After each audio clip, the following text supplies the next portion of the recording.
चिन्ह चोरलं नाही.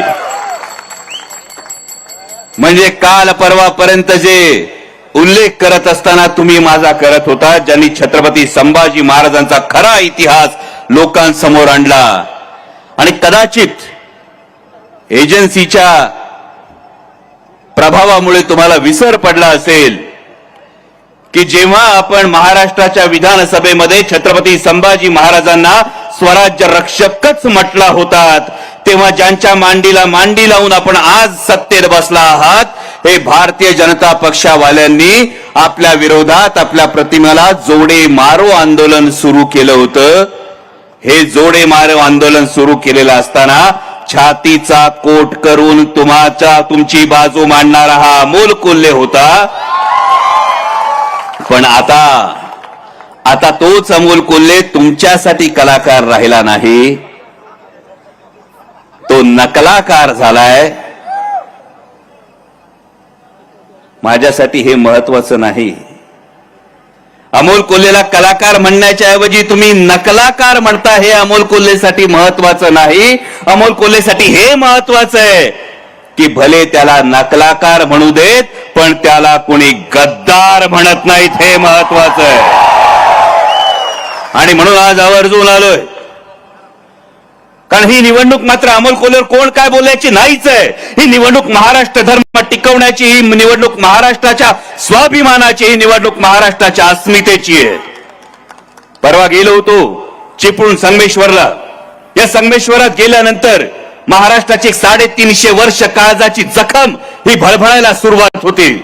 त्याच संगमेश्वरच्या वाड्यात 300-350 वर्षापूर्वी छत्रपती संभाजी महाराजांना कैद करण्यात आलं.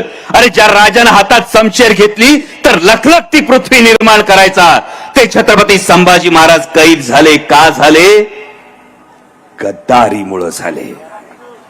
आणि छत्रपती संभाजी महाराज गद्दारीमुळे कैद झाले, याची किंमत महाराष्ट्राला चुकवावी लागली.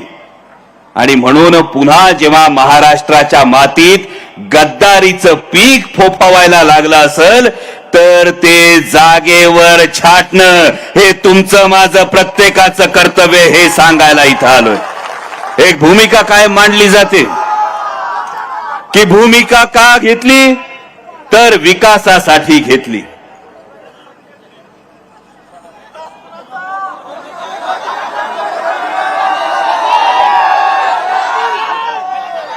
आता मला काल सल्ला दिला होता, बाबा चष्मा तपासून बघ.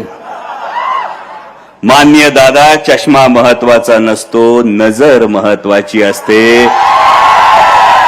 आणि महाराष्ट्र तुम्हाला कोणत्या नजरेनं पाहतो याचं आत्मपरीक्षण करणं महत्वाचं असतं. तुम्ही सांगितलं जाकीटाचा रंग गुलाबी नाही, जांभळा आहे. तुमच्या मुलाखतीत ऐकलं होतं जांभूळ खाल्ल्यानंतर आतल्या बीचा जो रंग असतो तसं ते जाकीट आहे. पण आमच्या आई आजींनी सांगितलंय, लहानपणी जांभूळ खायला गेलो, मला वाटलं होतं बी सकट खायचं असतं. जांभूळ खाऊन झाल्यानंतर आईने हाणला धपाटा, म्हणली बी थू का दे. जर जांभूळ खाल्ल्यानंतर बी खायची नसती, ती टाकून द्यायची असते, तर त्या बीचा जो रंग असतो तो तरी कशाला आपलासा म्हणायचा, हे सगळ्यात महत्वाचं आहे. असो, ज्यांनी जी काही भूमिका घेतली, भूमिका घेतल्यानंतर सांगितलं विकासासाठी ही भूमिका घ्यावी लागली. पण या महाराष्ट्राचा नागरिक म्हणून मी महाराष्ट्राच्या उपमुख्यमंत्र्यांना हा प्रश्न विचारू इच्छितो की कुठला विकास? म्हणजे सोयाबीनचा भाव 3200 रुपये होतो, हा विकास? कांद्याला भाव चढायला लागले की निर्यात बंदी केली जाते, हा विकास? कपाशीच्या शेतकऱ्यावर काय वेळ येते, हा विकास? महाराष्ट्रातले 8 शेतकरी दररोज आत्महत्या करतात. 200 शेतकऱ्यांच्या दारात रोज तिरडी ठेवावी लागते. 200 शेतकऱ्यांची लेकरं दर महिन्याला अनाथ होतात. याला विकास म्हणायचं का? वेदांता फॉक्सकॉन गेला, टाटा एअरबस गेला, बस ट्रक पार्क गेला, मराठी तरुणांच्या भाग्यातला रोजगार गेला. हातातोंडचा रोजगार गेल्यानंतर त्या उदास झालेल्या तरुणाईच्या चेहऱ्याकडे बघून आम्ही विकास समजायचं का 2 महिन्यामध्ये 2000 माता भगिनी बेपत्ता होतात? जर महिन्याला 1000 माता भगिनी बेपत्ता होतात तर दादा याला विकास समजायचं का, की फक्त मलिदा गँगचं भलं करण्याला विकास मानायचं? हा महत्वाचा प्रश्न. अजून फार का खर तर आणि अजून जुन्नरची सभा लय बोलायला बाकी आहे. तुम्हाला वेगळं सांगायची काही गरज नाही. अख्ख्या महाराष्ट्राचं नाही अख्ख्या देशाचं लक्ष लागून राहिलंय. जिथं भल्या भल्यांची मती थांबती तिथून बारामती सुरू होती. म्हणजे परवा माननीय पंतप्रधान बोलून गेले.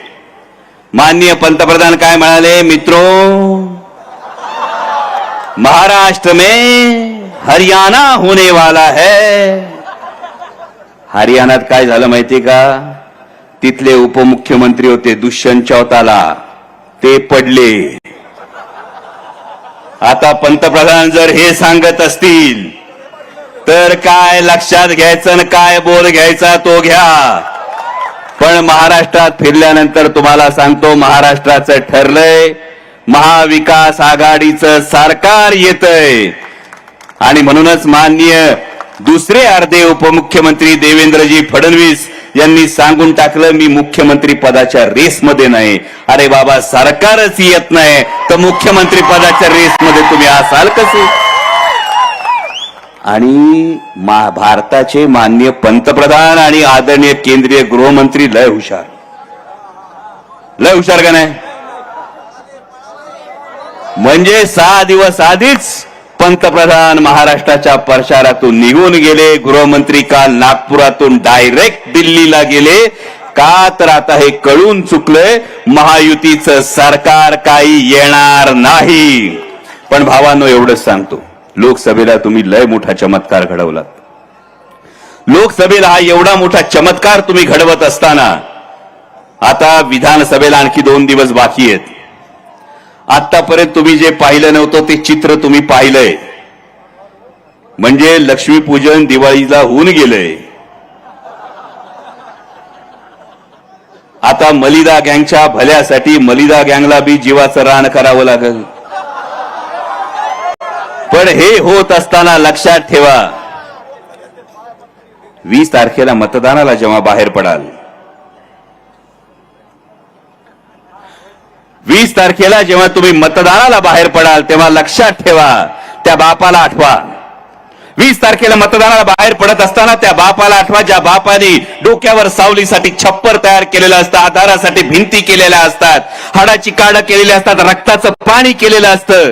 आणि तो बाप आयुष्याच्या संध्याकाळी अंगणात बसलेला असताना अचानक मागून अख्खं घरच जर कुणी काढून दिलं तर त्या बापाला काय वाटत असेल याचा एकदा विचार करा. आणि ज्या बापानं या महाराष्ट्रासाठी, या महाराष्ट्राच्या भल्यासाठी, या महाराष्ट्रातल्या शेतकऱ्यासाठी, इथल्या तरुणासाठी, इथल्या माता भगिनीसाठी आयुष्याची 55-60 वर्ष दिली, त्या पवार साहेबांचं राजकीय अस्तित्व पुसण्याचा प्रयत्न झाला. पक्ष काढला, चिन्ह काढलं, नेते गेले, मंत्री गेले. सर्वसाधारण माणूस असता तर कोलमडून पडला असता, आतून तुटला असता. पण तो 84 वर्षाचा योद्धा उठला. तो म्हटला, मी झुकणार नाही. तो योद्धा म्हटला, मी झुकणार नाही, मी वाकणार नाही, मी लढणार आणि लढून जिंकणार. भावांनो, त्या बापाची निवडणूक आहे, लक्षात ठेवा. त्या बापासाठी लढायचंय, कारण जगात काही झालं तरी बापाला कधी विसरायचं नसतं. त्याच्या सुरकुतलेल्या चेहऱ्यात सुख होऊन व्हायचं असतं. आणि आयुष्याच्या संध्याकाळी कधी बापाला हरवू द्यायचं नसतं. एवढीच तुम्हाला प्रत्येकाला आण आहे. ज्या आदरणीय शरदचंद्रजी पवार साहेबांनी बारामतीची ओळख ही संपूर्ण महाराष्ट्रात नाही, देशात नाही तर जगात नेली. आज जर त्या पवार साहेबांना आव्हान दिलं असेल तर त्याला उत्तर तुम्हाला सगळ्यांना मतदानातून द्यायचंय, 20 तारखेला द्यायचंय. जर कोणी दादागिरी अरेरावी करत असेल तर बारामतीची जनता भोळी, तसा शिवशंकर सुद्धा भोळा. पण जर दादागिरी वाढली तर उघडावा लागतोय तिसरा डोळा. आणि हा संकेत नियतीचा, 3 नंबरचं युगेंद्र दादाच्या नावापुढचं बटन दाबून तुतारी वाजवणाऱ्या माणसासमोरचं बटन दाबून युगेंद्र दादांना प्रचंड मताधिक्यानं विजयी करा. इतिहास घडवण्याची संधी आहे आणि हा इतिहास या मातीत तुम्ही घडवाल असा विश्वास व्यक्त करतो आणि तुमची रजा घेतो. धन्यवाद. जय शिवराय.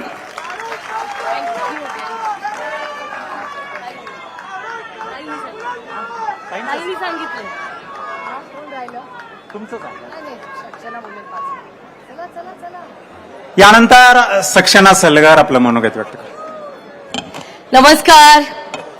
आज बारामतीमध्ये पुन्हा एकदा महाराष्ट्राच्या सह्याद्रीला आणि दिल्लीच्या तख्ताला हलवण्यासाठी पवार साहेबांना साथ देण्यासाठी हा जो बारामतीच्या परिसरामध्ये समुद्र उमडलाय आपल्या सगळ्यांना मी सलाम करते. मगाशी मी काल नागपूरला होते, वर्धा हिंगणघाटची सभा केली आणि एका टोल नाक्यावरती एक मला गृहस्थ भेटले. 72 वर्षाचे काका होते ते आणि मला ते म्हटले की तुम्ही पवार साहेबांसाठी काम करता, सुप्रियाताईंसाठी काम करता पक्षाचं, तिकडे सांगा म्हणे आमच्याकडे सुद्धा लोक बोलायला लागलेत, जिकडं म्हातारं फिरतंय तिकडं वातावरण फिरतंय. आदरणीय पवार